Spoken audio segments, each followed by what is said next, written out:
Imagine a world where this bottle of water can power your house for 3 days. That's the future we're gunning for at Nearstar Fusion. Your trusted source for information on the energy transition. This is the Insider's Guide to Energy podcast.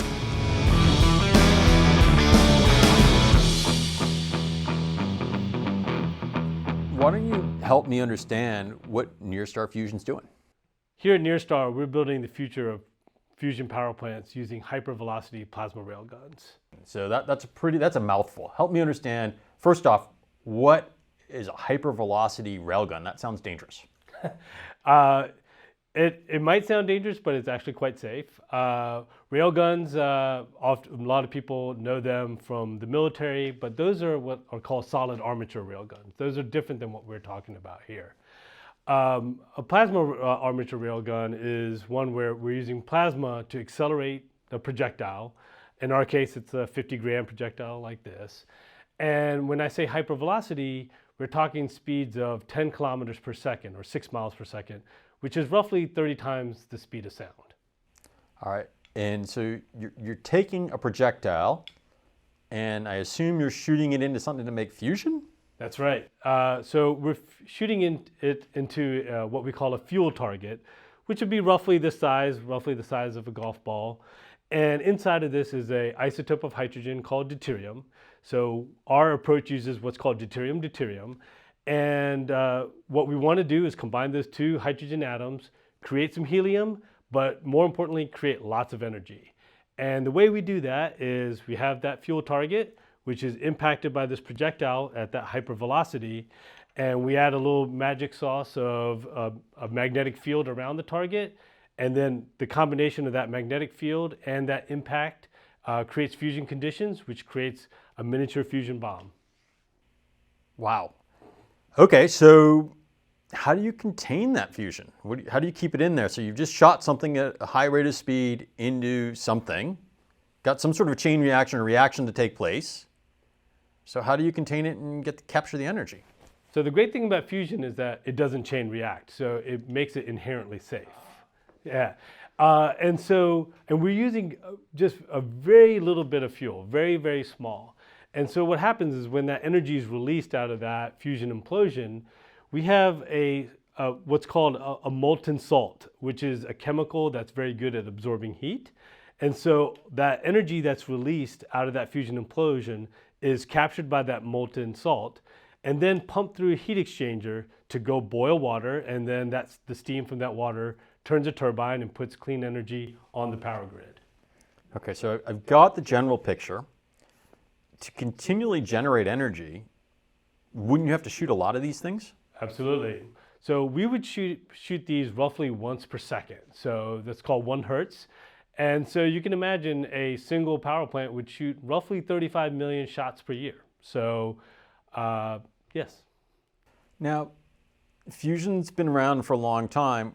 What are some of the other methods that someone might use to make fusion? Like, how does this differ than some of the other efforts going on to generate fusion? Yeah, in the world of fusion, there are primarily 2 camps of approaches. One is called magnetic confinement, and the other is called inertial confinement. In magnetic confinement, you're trying to keep plasma alive like a little miniature sun 24/7. That's called steady state plasma, and that's incredibly difficult to do. But when you hear of designs like a tokamak or a stellarator, that's essentially what they're doing there. On the other side of the spectrum is called inertial confinement, which is basically doing it in pulses in some iteration. In our case, it's happening once a second, but in other approaches, they're trying to do it maybe 10 times a second. So often when you hear things like laser fusion, they're doing inertial confinement. And today you might have heard of the NIF success that happened about a year and a half ago, where they actually were able to get more energy out than they were able to put in using inertial confinement. What's unique about Nearstar is that we're actually trying to take the best of both worlds. Not only are we doing the inertial confinement with the impact with these projectiles, but we're also putting a magnetic field on the fuel target, so we get the benefits that the magnetic approach has as well. So we believe that by combining the best of both worlds, that we can achieve fusion faster than our friends in the fusion industry. Now, Nearstar, I'm sitting in a facility that's been here for 10 years. So you guys have been working on this problem for a while. What aha moments have accelerated this to make me think that we're closer to this than we were 10 years ago when you started? Well, there'll be a number of things. One is impact fusion is nothing new. It's the concept has been around for quite some time, roughly 50 years or so. But what really changed is that in the previous research, the impact fusion required something to be accelerated at 200 kilometers per second, which is just not achievable even with the technology that we have today. But what was discovered is that if you actually magnetize the target, the amount of kinetic energy you need to initiate that fusion interaction goes down by a magnitude or more. So that put it into the realm of the technology that we are experts at, which is building these plasma guns. You couple that with the advances in compute technology, so the ability to do computer models instead of weeks or months, you can literally do computer models in a matter of days and potentially in hours. It changes the iteration or changes the speed of your learning. And we've learned so much more in the last 10 years. And that's why this approach is now becoming viable. So to make the kind of reactors or system that you're taking, you started the show by talking about getting a lot of power from something the size of a water bottle. Mm-hmm. How big are these things? So in our design, the physical footprint of a power plant would be pretty long and skinny. So think about the length of a football field, but maybe as wide as like 2 or 3 conference rooms. So, and each instance of that would be roughly a 50 to 100 megawatt reactor. And so what's nice about that is if you wanted to serve a community that needed 200 or 300 megawatts, you could easily put them in parallel next to each other on the ground and service right size the power plant to the energy needs of that market. How quickly can you spin up baseload up and down based on this architecture? Is it different or is it pretty consistent in the power? Like, can you ramp up very quickly to get the power? We believe so. I mean, time will tell as we start building out the actual prototype plant and whatnot. But the parasitic energy requirements for our design are relatively low compared to alternative approaches. So we're quite optimistic that we'll be able to get that up and running faster. All right, so we're talking a lot of futures. I hear a lot of futures. I've seen a lot of cool stuff sitting around the building they're in. Where are we at today, and where are we going, and in how long? Well, I always want to let people know fusion is hard, right? There's a lot, there's the engineering risk, but more importantly, there's the physics risk. So no one should be telling you that it's going to happen next year. This is a 5 to 10 year process at a minimum. Where we are now is we're still early stage. We have our computer models that are proving or showing us that we can achieve what we want to achieve, but we need to run live experiments, and that's what we hope to do later this year. We're actually going to rent a ballistic testing facility to do some of our live experiments, and at that point we will have a much better idea of is the physics that we are designing going to work or not going to work, and from there we can. We'll have a few more physics to de-risk, but the first hurdle of doing some single shot experiments on prototype targets is a big one for us to really get moving. So are we still in the science phase where things are more peer reviewed, or are we at the commercialization phase where we kind of keep stuff to ourselves to try to get competitive advantage? Where are we in fusion? Both, if that's a valid answer. There are roughly 45 private fusion companies worldwide. That doesn't include entities out of China. And so we always have to kind of keep our secret sauce to ourselves. At the same time, investors are owed, honest information that, they don't always have the ability to technically do the due diligence required. So putting out research that is peer reviewed is necessary to kind of build that confidence in the investor community. So we have to do both. We have to share results, but we also have to keep some of our secret sauce to ourselves. So is it mostly physicists then you employ? At the current time, it's mostly physicists, but as we grow, we're going to need mechanical engineers, electrical engineers, computer mathematicians. We're going to need a whole cadre of staff to do everything that we need to do eventually. So in our pre-conversation before the interview, we talked a little bit about supply chain and things like that. Help me understand, does a solution like yours change our supply chain demand, or how do we scale this up? If we're going to really fight global climate change and things like that, if that's one of your reasons for doing this, what kind of supply chain do you envision when these things become a reality? Well, first off, by using deuterium fuel, that's available in every body of water around the world. So as far as the source of fuel is concerned, we don't need to go to any foreign entity to get the fuel, which is really, really nice.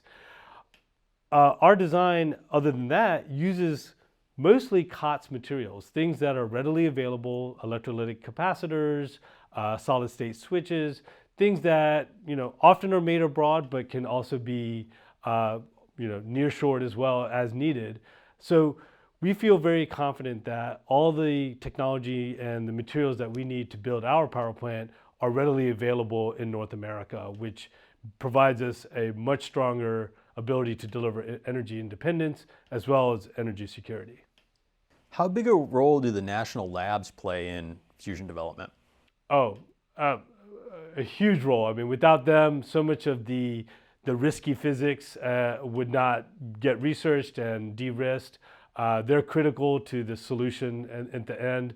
Like I said, there are many different approaches, and we would love if the national labs had more funding to experiment with alternative methods as well. What's the biggest risk for a technology like the one you're describing? So the biggest risk is actually making fusion happen in a consistent manner, right? And so, fusion by its very nature, does not want to happen. Two atoms do not want to join together and make a new atom.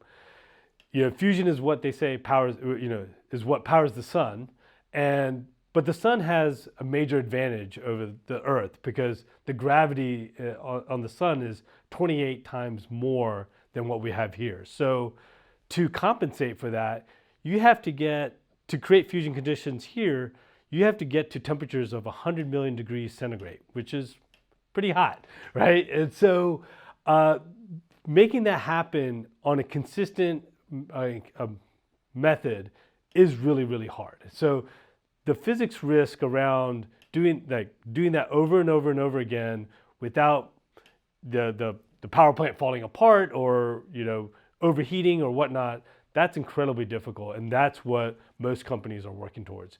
Humans know how to do fusion. We've been doing that for over 70 years, but doing it in a controlled manner, that's what's really hard. All right, and so the risk is containment, heat, longevity, like all of the above? All of the above. So there's most fusion scientists will talk about something called the triple product, or also known as the Lawson criteria, which is a combination of time, temperature, and density. And so you have to get enough of these hydrogen atoms close enough together for a long enough time to make that fusion happen. Without that, fusion doesn't want to happen. It's just, you just get nothing happens. So making that is incredibly difficult, and there are different approaches. Some are using superconducting magnets to force those hydrogen atoms together. Others are using high-powered lasers to compress fuel targets. We just happen to be using our hypervelocity plasma railgun and magnetized fuel targets, which we think is the fastest way to get there. So today there's a lot of talk about doing solar, long-term storage, and wind. Is that a distraction, and are funds getting diverted from going to fusion, or do you think we should do that first to buy the time to get to fusion? I think we have to have multiple tools in our toolbox to solve the energy crisis. Solar and wind are great technologies, but they're both geographically dependent, as well as classic nuclear fission is also. I mean, a lot of people don't want a fission power plant in their backyard. So most of the renewable, or all the renewables today, are geographically constrained. Fusion energy is the one possible energy source that is not geographically constrained and can also be used in space. So it has amazing potential to provide energy all around the world, including space exploration. Fusion's had a few false starts before, or perceived false starts. Are you finding that makes it hard to get investors and folks interested in following fusion today? As far as investors are concerned, getting them to come on board, a lot of it requires education of what is fusion, what is the timeline, what is the payoff, and that takes effort. But once they understand that, they seem more inclined. Then the job becomes, there's so many approaches out there. Which approach is going to be the most likely to succeed? Because even the companies that have billions of dollars of funding, they haven't cracked the code yet. And I don't think anyone who's well versed in fusion would say that definitely this one solution is the way. No one actually knows which solution is going to work in the end. So do you believe that a number of companies will crack the code and will have several solutions come to life about the same time? My personal belief is that there'll probably be 2 or 3 different solutions that will crack the code, and they will have different levels of commercial viability depending on what type of market they're serving. Some of the designs are more geared towards very large energy markets on the gigawatt scales, whereas others are geared towards very small markets, even micro markets. So I think we'll have winners in different sized markets. And so I think there'll be 2 to 3 eventually, probably all in the next 5 to 10 years. And is there public perception that this is like nuclear energy and dangerous, or is the perception that it's not? So you talked about having these in high populated areas and things like that. Why does that make sense? Well, public perception has changed greatly over the last couple of years. People hear the word nuclear and they automatically think of the fission reactors, things like Chernobyl and 3 Mile Island and Fukushima. But I think there's been a great campaign to not only improve the image of just nuclear fission, but along with it, that people have a very favorable view of fusion once they get to know it.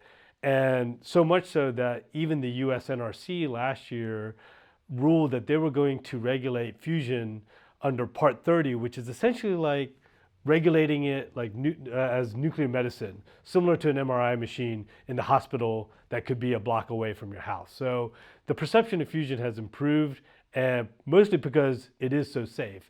As I mentioned earlier, fusion doesn't want to chain react. So even if something went terribly wrong at a fusion power plant, it would just shut down and nothing would happen. So I was taught if it sounds too good to be true, it can't be. So what are some of the realities that we should be thinking about that are out there? Because it can't all be amazing. Sure. And they often call fusion the holy grail of energy, and for good reason. I think as far as some of the caveats to fusion, most approaches use a isotope of hydrogen called tritium, which is actually quite expensive and slightly radioactive. Not nearly as radioactive as uranium or plutonium, but it does come with some overhead required to make that, to handle it and regulate it and whatnot. But the other, I think, issue that people have to understand is that we're trying to make consistent fusion happen, but then there's the second problem of making it economically viable. So going back to the NIF experiment, for example, they got roughly 50% more energy out than they put in. But to make a commercially viable power plant, you have to get roughly 20 times more energy out than you get in. So, and that's from what we call the wall plug, not just the scientific gain. There's actual economic gain that you have to think about. So that secondary engineering problem and economic hurdle is a real one, and one that it will be difficult for some designs to achieve in the long run. Is that the next big milestone that we're hoping to see, or what's the next milestone for fusion? I think the next major milestone is to get to where the NIF was, get to that ignition event where you're getting more energy out than you're putting in, and then increasing the gain to 20 to 100 or whatever the design requires, and making that happen at scale. So it's there's still a a ways to go to commercialize it. What about Nearstar's design and architecture makes you think that you're on that track? Well, for starters, we always built this design to be a power plant first and a science experiment second. So inherent in our design is all the thought of how do we build this at a very economic scale using things that are available today, electrolytic capacitors, solid state switches, things like that, so that when we finally do solve the physics problems, that now we're not cornered into a box where we can't make it economically viable because the materials don't exist or we can't get them at scale, and it's difficult to assemble. So we made it so that it's easy to maintain, it would be highly available, and operating it would be simplified as well. Now, if I took this concept the way you just talked about it, the accelerating process, and go through that and take it to some of the mainstream fusion companies, will they think I'm a little bit nutty about this, or are they curious about what you guys are doing? Generally, they've shown a lot of curiosity. They think it's an interesting idea. They want to see the published research like so many of their investors do. And I think the onus is on us to get them that information. And is that why you guys are kind of coming out of stealth mode right now and starting to talk about it? Yeah. We were in stealth mode for a while, and but we realized we are unique in what we can do with the railgun, and that we have to kind of expose some of our design so that people understand and don't just give us money on a leap of faith, but actually believe in what we're doing and know that we'll succeed. I always like to end these interviews with a crystal ball question. And we're talking fusion, so I can't do the usual 12 months from now. Yeah. So in the next 5 years, where is your organization and what do you guys have achieved? I think our organization is in a much bigger facility. I think we'll have not only physicists working here, but lots of engineers working on building experiments that are increasing our gain. So hopefully we're at that point, we are not only getting energy gain, but we're trying to improve the gain so we can get to 20, 40, 100 gain so that we can make it even more profitable for a commercial entity. And we're having serious conversations with potential partners who want to build our power plants in the future. And that isn't just limited to traditional power plant companies today, but even potentially automobile companies that can retool their factories to make the components of our power plant en masse around the world. So you believe that electrification is the end game, the long-term game? It is. I believe it is. I mean, hydrocarbons are here for a while for sure, but that's just going to be an intermediary to get to electrification. And I mean, cars, industry, everything is moving in that direction, and it's the way of the future. Awesome. Well, I want to thank you so much for inviting us to your facility today and sharing us. It's been a great conversation. Thank you. Thank you, Chris.